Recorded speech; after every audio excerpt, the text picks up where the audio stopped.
नमस्कार दोस्तों, मैं हूं आशुतोष और आपके अपने चैनल स्टेलर फार्मिंग पे आपका स्वागत है। दोस्तों, आज हम हैं कृषि विज्ञान केंद्र औरंगाबाद के अंदर। आज आपको बकरी पालन से संबंधित बहुत ही बेहतरीन जानकारी मिलने वाली है। दोस्तों, इसमें कृषि विज्ञान केंद्र के वरीय वैज्ञानिक और बकरी पालन के एक्सपर्ट माने जाने वाले कुछ लोग ऐसे होंगे जो आपको बकरी पालन से संबंधित बहुत शानदार जानकारी देंगे। आशा है दोस्तों ये वीडियो काफ़ी पसंद आएगी आप सभी को। अगर पसंद आए तो एक लाइक करेंगे, चैनल पे नए हैं तो सब्सक्राइब करेंगे।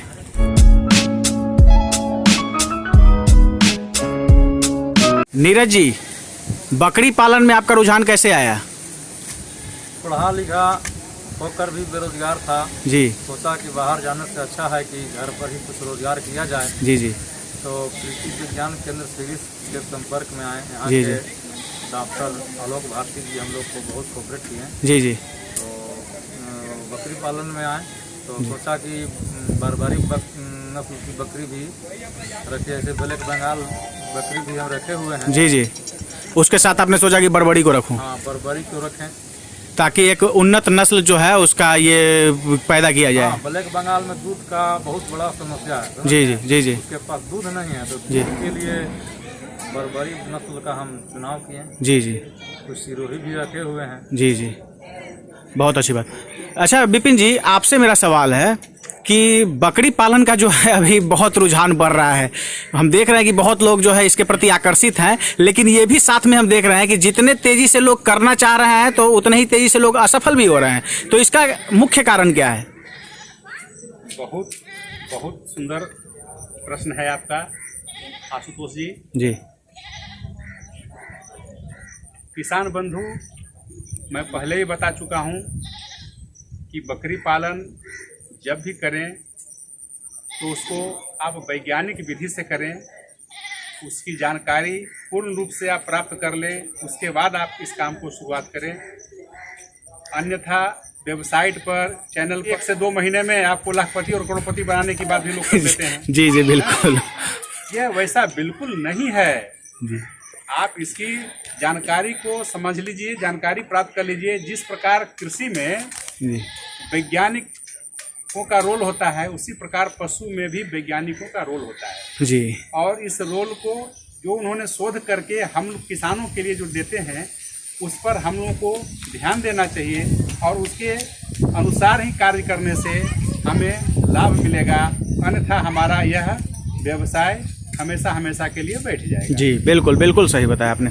अच्छा विपिन जी, ये बताइए कि बकरी पालन में क्या उसके रख रखाव की बारीकियों को ध्यान में रखना चाहिए? क्योंकि ऐसा इसलिए मैं पूछ रहा हूँ कि कई बार ऐसा देखने में आया है कि लोग कहते हैं कि बकरी पालन जो है आप घर के अंदर भी रख के कर सकते हैं और छत पर भी कर सकते हैं। तो क्या ऐसा संभव है? क्योंकि हम एक आम आदमी भी इस चीज़ को समझ सकता है कि जैसे देखिए, अगर हम लोग भी खाना खा के अगर घूमे टहले ना, तो जैसे अपच की समस्या हो सकती है, गैस की समस्या हो सकती है, तो पशुओं में भी तो वैसे ही होगी। तो इसके बारे में आपका क्या ख्याल है?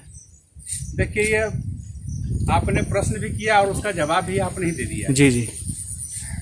यह जीव है, इस जीव को अपने ऊपर जो बीतता है उसके अनुसार इसके ऊपर हमें ध्यान देते हैं। जैसे इसके पशुपालन के हम लोग बताते हैं 4 मंत्र होते हैं। जी जी। ठीक है, इसका मूल मंत्र 4 होता है।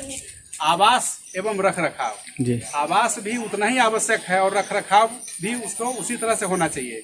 तो रख रखाव में यह भी बातें आती है कि बकरियों को खाने का जगह, रहने का जगह, घूमने और टहलने का जगह यह पर्याप्त होना चाहिए।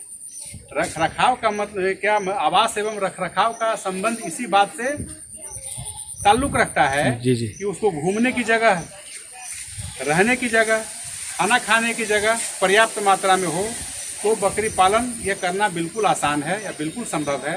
उसी प्रकार इसके हम लोग 4 चरण बनाते हैं। एक तो हो गया आवास एवं रख रखाव का। जी जी। दूसरा हो गया पोषण एवं आहार का। अब हमें इसको रख रखाव अच्छा दिए, रहने का जगह, खाने का जगह, हर चीज़ अच्छा दिए और भोजन पर भी हमें ध्यान देना होगा। क्योंकि भोजन यदि मेरा अच्छा नहीं होगा तो ये दोनों, हमारा बकरी का जो प्रोजेक्ट है, वह फार्म है, वो आगे नहीं चल पाएगा। जी जी। इसलिए मुझे खान पान पर भी उतना ही ध्यान देना होगा जितना आवास एवं रख रखाव पर दिए हैं। जी। जब ये 2 कार्य हम अपने स्तर से करते हैं तो दो कार्य करती है बकरियां। बकरियां क्या करती है? जनन एवं प्रजनन करती है। जी ठीक है, वह जनन किया और उसके बाद समय के अनुसार वो प्रजनन कर लेती है। जी इसके बाद एक चौथा चरण आता है जिसको कि हम लोग व्याधि और उपचार के नाम से जानते हैं, वह एक चरण है इसका। जी जी उसी व्याधि और उपचार को आपको ध्यान में रखने के लिए हमारे पशु चिकित्सक, पशु वैज्ञानिक या पशु एक्सपर्ट जो तकनीकी विशेषज्ञ हैं उनसे सलाह लेना है समय समय पर, क्योंकि हमारे यहाँ सर्दी, गर्मी, बरसात तीनों मौसम आते हैं। जी जी तीनों मौसम के बदलाव में बकरियों को किन किन बातों पर ध्यान देना चाहिए, इसके लिए हमारे एक एक्सपर्ट या अथवा एक वैज्ञानिक ही उसको अच्छी तरह से बता सकते हैं। जी। अच्छा विपिन जी, ये बकरी का जैसे फीड वगैरह का है तो उसके बारे में किसानों को किन बातों का ख्याल रखना चाहिए? देखिए, किसान, हम अधिकांशतः किसानों को यह देखा गया है कि घर में जो भी पड़ा है, मकई हो, जौ हो, गेहूं हो, उसी को उन्होंने भरपूर मात्रा में खिलाते हैं, जबकि ऐसा नहीं होना चाहिए। बकरियों के भोजन में न्यूट्रिशन का बहुत बड़ा योगदान है। जी जी और उसका रोल भी बहुत बड़ा होता है, क्योंकि जब तक उसको ऊर्जा नहीं मिलेगी तब तक बकरियां अपना शारीरिक कार्य वो नहीं कर पाएगी। जी इसलिए उनके खाने में मकई, जौ, इसके अलावा प्रोटीन का सोर्स है जिसमें दलहनी का चोकर, दाल का चुन्नी और खली, सरसों का खली, तीसी का खली और मूंगफली का खली हम लोग खिलाते हैं। जी जी। इसके अलावा थोड़ी मिनरल मिक्सचर देते हैं, कम से कम 2% जी। मिनरल मिक्सचर और 1% नमक अवश्य मिलाकर दाना बना इसको खिलाएं। जी जी। बकरियों में कोई समस्या नहीं आएगी। जी जी, बहुत अच्छी बात सर आपने कही। अच्छा विपिन जी, चूंकि आपका 20 वर्षों से भी ज़्यादा का अनुभव है बकरी पालन में, इसलिए मैं पूछना चाहता हूं कि बिहार में कौन कौन सी नस्ल की बकरियां जो है बिहार के जलवायु के अनुकूल है पालने के लिए? बिहार के जलवायु के अनुकूल ब्लैक बंगाल नेटिव ब्रीड कहा जाता है। जी लेकिन जी। ब्लैक बंगाल में थोड़ी एक समस्या हम लोग अभी देख रहे हैं, उसमें उसको चारागाह चाहिए। जी जी बगैर चराए हुए नेटिव ब्रीड हमारा वह पालने में थोड़ी मुश्किल होती है। जी जी बर्बरी और सिरोही का भी मांग हमारे बिहार में खूब बड़ी तेजी से बढ़ रही है। जी इन नस्लों की बकरियों को आप कम जगह में रख करके स्टॉल फीडिंग पर घर के अंदर उसको सानी, पानी, चारा, दाना खिलाकर आसानी से पाल सकते हैं, जबकि ब्लैक बंगाल में थोड़ी सी मुश्किलें होती हैं। और ये तीनों नस्ल की बकरियां बिहार में बड़ी तेजी से अब पल रही हैं और इसका बाजार भी अच्छा खासा बढ़ रहा है। जी। अच्छा विपिन जी, कई बार देखा गया है कि जैसे किसान लोग कहीं से जानकारी के अभाव में इधर उधर से बकरियों को ले लेते हैं और प्रॉपर वैक्सीन वगैरह नहीं होने के कारण लाने के बाद उनकी बकरियां जो हैं वो मरने लगती है। तो क्या जैसे कृषि विज्ञान केंद्र के माध्यम से जो बकरियां आप उपलब्ध करा रहे हैं, तो क्या अभी ये वैक्सीनेटेड रहेगी? जी हाँ, बकरियों को वैक्सीन बहुत ही आवश्यक है। जितना इसका खान पान, रख रखाव आवश्यक है, उससे अधिक वैक्सीनेशन पर ध्यान देना होगा। साल में 2 टीके बकरियों को अवश्य लगाएं, एक PPR का, दूसरा इंट्रोटॉक्सिमियाइटी कहते हैं जी जी उसको। और इसके अलावे बकरियों को साल में 3 से 4 बार डिवर्मिंग की व्यवस्था की जाती है, जब तक इसको, क्योंकि ये घास खाती है, जमीन की घास खाती है, कच्चे अनाज खाती है, जिसके कारण इसके पेट में वर्म्स हो जाते हैं। इसके लिए डिवर्मिंग की भी आवश्यकता पड़ती है, जो कि हर एक 3 महीने के अंतराल पर इसको करते रहना चाहिए। जी जी। विपिन जी, ऐसा है कि किसान लोग जो है आज बकरी पालन से जुड़ रहे हैं, लेकिन थोड़ा समस्या कभी कभी आ जाती है, या जो लोग नए हैं करना चाहते हैं तो उनको कहीं डर लगता है कि बकरी पाल तो ले हम, लेकिन उसको सेल कैसे करें, कहाँ करें, इसके बारे में थोड़ा आप बताइए। जी, बिल्कुल समस्या नहीं है। बकरी का बाजार का बिल्कुल भी कोई परेशानी नहीं है। जिस वक्त जहाँ पर ये इसकी उत्पादन होती है, खपत भी उसी जगह हो जाती है। जी जैसे आशुतोष जी, बकरी का बाजार, ये हमारे यहाँ बकरे का मांस का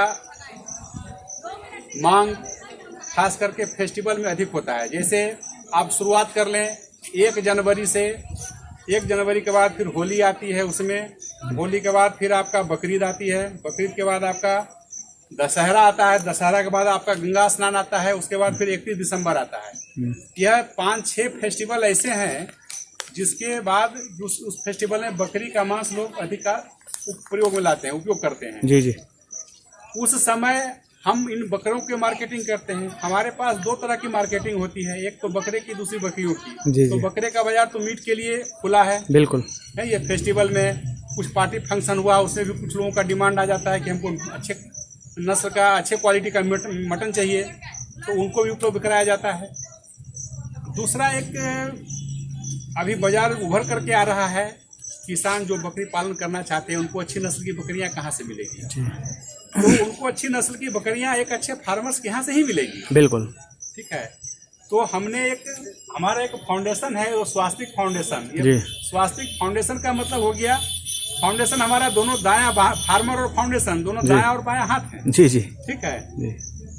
फार्मर बकरी पालते हैं, बच्चों को उत्पादन करते हैं, उसमें मेल फीमेल सभी होते हैं। मेल को उन्होंने मार्केटिंग कर लिया और फीमेल की मार्केटिंग मैं कर देता हूँ। जी। उसको उनसे लेकर के उनको किसी और किसानों को देता हूँ पालन करने के लिए। जी, जी। इसलिए मार्केटिंग का कोई समस्या इसमें अब नहीं है। जी।